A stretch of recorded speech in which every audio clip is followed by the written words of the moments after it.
नाराजी व्यक्त केली. जर अशा प्रकारचा केंद्रीय निधीचा अपहार नगरविकास खातं करत असेल, नगरविकास मंत्री लाडके, अमित शहांचे लाडके, याचा अर्थ केंद्र आणि नगरविकास खातं राज्यातले यांचं भ्रष्टाचारामध्ये संगनमत आहे.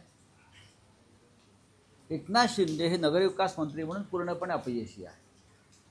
नगर विकास खात्याच्या माध्यमातून मग MMRD असेल, इतर काही प्रकल्प असतील, महापालिका 27 महानगरपालिका, नगरपालिका यांचा निधी जो केंद्राकडून आला असेल, जर त्यांनी तो इतरत्र वळवला असेल, ठेकेदारांच्या माध्यमातून कमिशनबाजी केली असेल, हा भ्रष्टाचार आहे.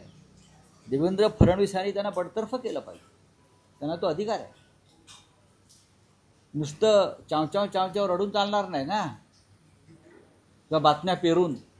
अशा खंबीरपणे राज्याचे, महाराष्ट्रासारख्या राज्याचे मुख्यमंत्री म्हणून नगरविकास खात्याच्या भ्रष्टाचारावर त्यांनी जनतेला विश्वासात घेऊन सांगायला पाहिजे की कशा प्रकारे भ्रष्टाचार झालेला आहे.